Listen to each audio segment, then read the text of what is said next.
The spiritual science of chakra and kundalini. ना चक्र घूमते हैं ना कुंडलिनी कोई सांप है जो ऊपर उठती है। You have given the wrong definition of this concept because of which your spiritual journey has slowed down for years. Because your understanding of chakra and kundalini was built on a wrong map, your life keep repeating the same emotional cycles of fear, overthinking, craving, insecurity, conflict. और no matter आप कितना meditation कर लें, कितने भी मंत्रोच्चारण कर लें, nothing changes. Because here's what most people get it wrong. ज़्यादातर लोग सोचते हैं कि चक्र are like some rainbow color spinning wheels or some glowing ball of energy, or kundalini is like a snake shooting up their spine, or some dramatic spiritual awakening event. और जब ये सब वो अपनी लाइफ में एक्सपीरियंस नहीं करते, they start to think that maybe something is wrong with me, maybe my chakras are blocked, maybe I'm not spiritual enough. But the truth is, beneath all these symbols and theatrics, the real meaning of these two concepts is far more powerful and far more practical than जो new age लोगों ने हमको सिखाया है. You are not blocked, you are not stuck. You were simply given the wrong definition, and wrong definition leads to wrong destination. So इस video के and तक you will understand exactly what chakra and kundalini are in a way that immediately start making sense in your life. And जब ये एक बार click हो जाएगा, you will know कि क्यों आपकी life keep repeating a certain emotional patterns again and again and how to really break them. ये कोई मैथोलॉजी नहीं है, कोई मिस्टिकल स्टोरी टेलिंग नहीं है. This is the real metaphysical and consciousness mechanics. ये शायद पहली बार होगा कि कोई आपको चक्र और कुंडलिनी को इस तरह समझाएगा, और एक बार अगर आप इसको समझ जाएंगे, then your entire life will start making sense. Now here's the part lot of people get wrong. जब वो चक्र को इमेजिन करते हैं, then they imagine some spinning energy wheel inside their spine, और आपको उसको एक्टिवेट करना है using some मंत्र और meditation, some ritual और technique. और जब आप उनको एक्टिवेट कर लेंगे, then you will get some out of body experience, some spiritual awakening moment. But in reality, chakras are the repeating emotional cycles that you keep living in. No disc, no wheel, no colors. हर एक चक्र represent करता है एक baseline emotional state को, आपके mode of perception को. So these are the patterns, these are the cycles, these are the loop of perception that you feel your life is stuck in. That could be a cycle of fear, you could be stuck in cycle of anxiety, you could be stuck in cycle of desire, you could be stuck a cycle of feeling sorry for yourself. So इसलिए जब लोग ये कहते हैं कि my root chakra or my Muladhara chakra is blocked, what they essentially are saying is their perception is stuck in fear. Likewise, when they think about Kundalini, they imagine some snake shooting up in the spine, जो wait कर रहा है explode होने के लिए, and you'll get some dramatic awakening event. But in reality, Kundalini is nothing but the rise in your consciousness. It's the upward movement of your consciousness from the lower emotional state to the higher emotional state. So जब fear आपको control करना बंद कर देता है, it means your कुंडली is rising. जब desire और cravings dissolve हो जाती हैं, it means your कुंडली is rising. जब ego soft होने लग जाती है, it means your कुंडली is rising. So it was never about some firework or some spiritual theatrics. It was always about rise in your consciousness. Now before I move to the next part and reveal कि हर एक चक्र actual में कौन सी emotional state को दिखाते हैं, किस emotional को रिप्रेजेंट करते हैं, और क्यों आप इस इमोशनल साइकिल्स में स्टक रहते हैं, ये जानना बहुत ज़्यादा जरूरी है कि what is the real mechanics behind reality creation. क्योंकि अगर आप रियलिटी क्रिएशन का मैकेनिज्म ही नहीं समझ पाएंगे तो आप कभी उसको अप्लाई ही नहीं कर पाएंगे. नाउ द प्रॉब्लम इज कि हमको ये लगता है कि reality is created by action, which is true to some extent, but the real truth is that your reality is created by your state of consciousness or your frequency. And the way this whole cycle works is like you have the emotions, and emotions are very powerful. They are called the energy in motions. तो जो भी आपके predominant emotions होते हैं, when you continue to embody them for a longer period of time, these emotions they start to get momentum, और उस momentum को हम कहते हैं vibration. And I'm going to explain it in a such a simple way कि आज के बाद vibration और frequency ये टर्म आपको कंफ्यूज नहीं करेंगे, but you will exactly know what they mean, because जो मैंने एक्सपीरियंस किया है अपनी जर्नी में कि these metaphysical terms, these metaphysical process, इनको इतना कॉम्प्लेक्स वे में एक्सप्लेन किया जाता है that it becomes a word salad. इसके पीछे की कोई प्रैक्टिकलिटी गुम हो जाती है, और इसलिए अपने रियल लाइफ में हम इन्हें कभी अप्लाई नहीं कर पाते. But what I am going to explain you in such a simple way कि going forward you will exactly know what's the problem and how to solve it. So we start with emotions. Emotions are the energy in motions. These are the forces that actually creates the reality. हमारा जो mind होता है that interprets the thought, but the body interprets the emotions. और body in emotions को it locks in. So whatever are your predominant emotions, when they get momentum they become vibration. And vibration is nothing but if you scan your full day, आपका 51% पूरे दिन में आप कौन से emotions feel करते हैं, that will reveal what is your vibration. अगर गीता की लैंग्वेज में बात करें, then emotions are what we call भाव, और जो वाइब्रेशन होती है that is filtered by your gunas. So there are 3 guna. This is tamas, rajas and sattva. सो ये आपके इमोशंस की क्वालिटी है. Tamas is like when you lack inertia, like you are stuck in fear, apathy. Then rajas जहाँ पे movement start होने लग जाती है, it's desire, it anger, it fear. So if you see the lower emotions like apathy, shame, वहां पर कोई movement नहीं होती. You are just feeling sorry about yourself. But when you move up in the rajas, at least you are angry, at least there is some movement. अपने बारे में sorry feel करने से मच बेटर है कि आप अपने ऊपर गुस्सा फील करें. अपनी सिचुएशन के लिए सॉरी फील करने से बेटर है कि आप अपनी सिचुएशन पे क्रोध व्यक्त करें. Because when you are angry then you can move to the next state. जब आप अपनी सिचुएशन को लेकर गुस्सा होते हैं, then you start to see कि how I can change it. So it leads to action, it leads to momentum. और सत्वा is the highest where you are peace, you are in peace, you are calm, you see unity in the world. और इनके सबसे ऊपर is what is called गुणातीत, मतलब आप beyond these गुण के, आप इनके बियॉन्ड चले जाते हो. तो गीता इसको कहती है गुणातीत. So this is the state when you are beyond this guna. तो जो भी आपके predominant gunas होते हैं, that predominant guna is like a signal.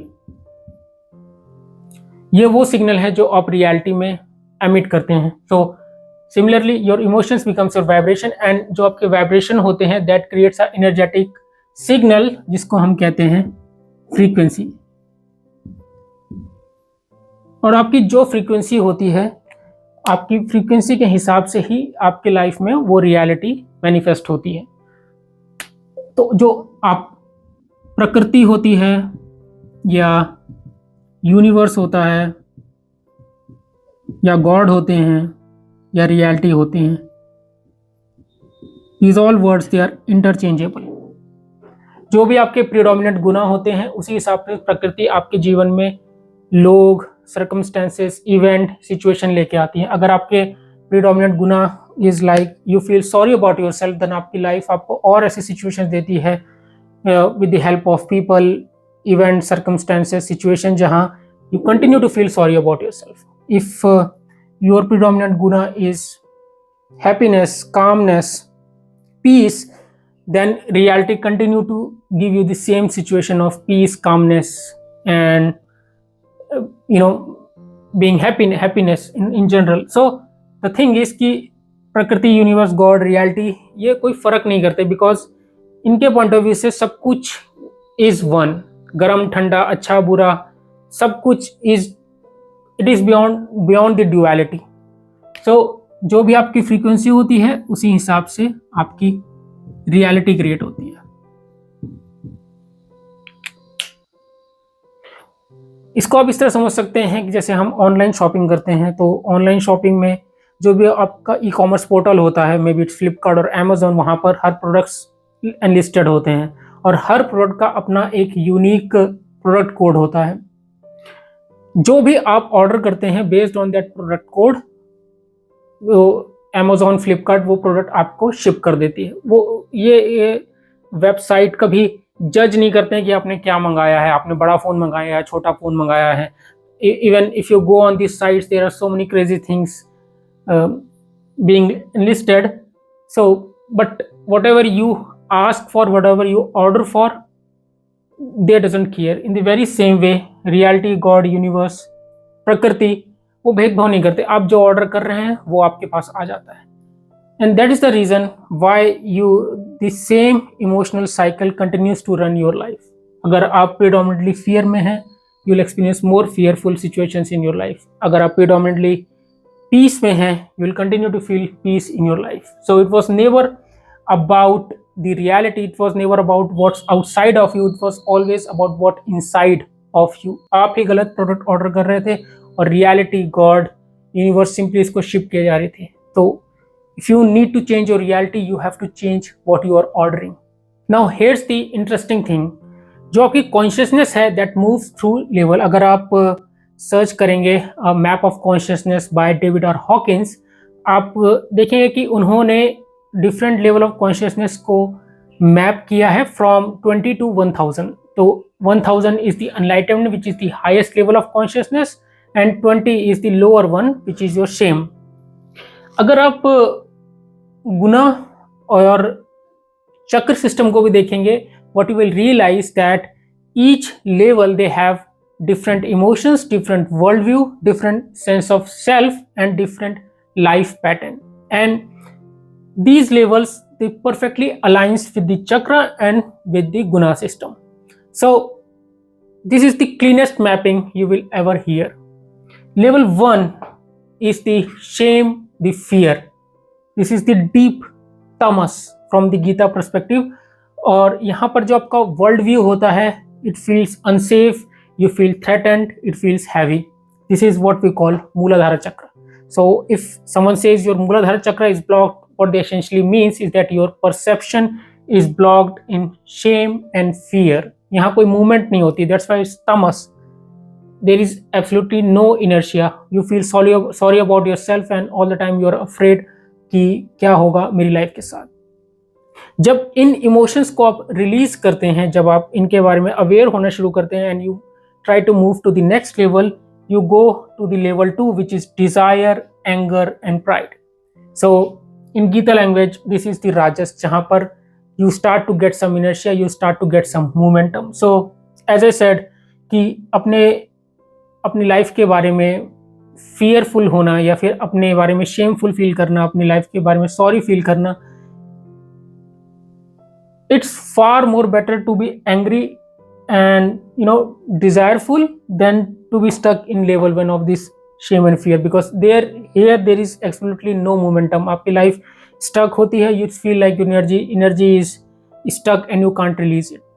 So when you move to the level 2 which is desire, anger, pride, यहाँ momentum start हो जाती है, right? You want to get something, you have desire to achieve success, desire to get in relationship, desire to earn more money, जो often time it leads to feeling angry, and जब आप उनको achieve कर लेते हैं then you start to feel pride. So pride is like लोगों को नीचे देखना और खुद को ऊपर देखना, right?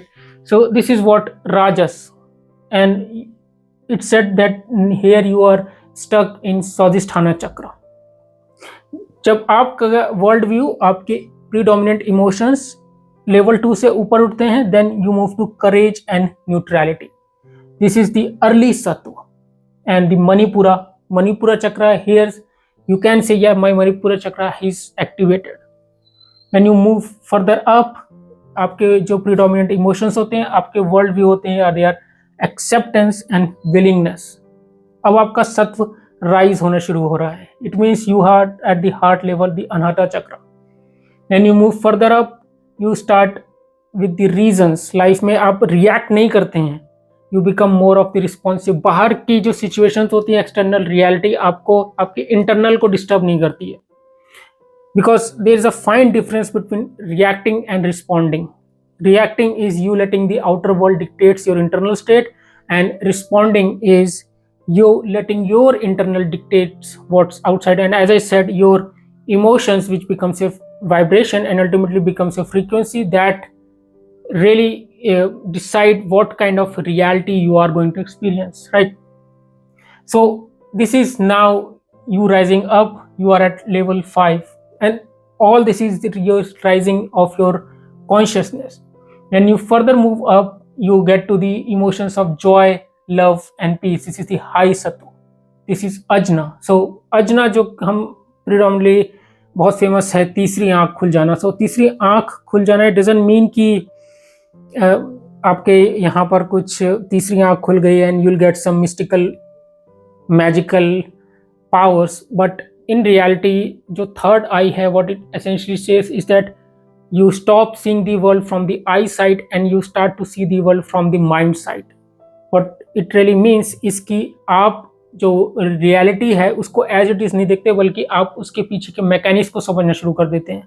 अगर आपकी लाइफ में कोई प्रॉब्लम है, देन यू इमीडिएटली नो कि ये रियलिटी की प्रॉब्लम नहीं है, ये सिचुएशन की वजह से नहीं है, पीछे मेरा फ्रीक्वेंसी, मेरी state of consciousness was corrupt जो अभी मैनिफेस्ट हो रही है। तो your state of consciousness, your frequency is like the soft copy जो आपके कंप्यूटर में होती है, और द रियलिटी इज लाइक जब आप उसका प्रिंट आउट ले लेते हैं। So essentially you start to dissect between कि जो आपकी रियलिटी में जो भी सिचुएशन, जो भी पीपल, इवेंट, सर्कमस्टेंसेज हैं, that is coming from the inside. Your internal is dictating your external, and beyond that the highest level is the level 7, which is the enlightenment, जिसको गीता की लैंग्वेज में कहते हैं गुणातीत और चक्र, सहस्त्र चक्र। यहाँ आप you start to see unity within the world, you go beyond the duality, beyond मेरा तेरा, because now you start to understand and realize कि everything is one, we all are the manifestation of the same God and we have the same essence from that God. So it was never about you unblocking your chakra or you trying to rise your kundalini, you trying to activate your kundalini, because कोई भी scripture ये नहीं बोलते कि चक्र घूमते हैं या फिर वो चमकते हैं या कुंडलिनी कोई सुपर नेचुरल स्नेक है। You know, your life isn't stuck because आपकी एनर्जी ब्लॉक्ड है, आपकी लाइफ इसलिए स्टक है बिकॉज आपकी जो कॉन्शियसनेस है that is looping around in the same emotional pattern. When you are stuck in fear, life keeps giving you same fearful situations. When you are stuck in desire, you attract the cycles of craving and disappointment. Or when you are stuck in pride, आपकी life में conflicts आते रहते हैं। So your blockage was never energetic. In reality, they were the emotional loops and inside your state of consciousness.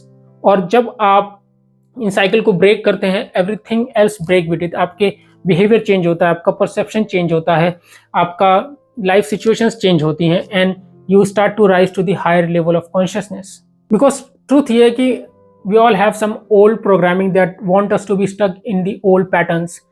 और ये जो programming है ये तभी सर्वाइव करती है जब आप अपने ओल्ड पैटर्न में स्टक रहते हैं। दैट्स वाई जब आप चेंज होने की कोशिश करते हैं, then it comes and whisper in your ear की stay afraid, don't change. You know, जैसे तुम रिएक्ट करते हो वैसे ही रिएक्ट करो, अपने इमोशंस को क्वेश्चन मत करो।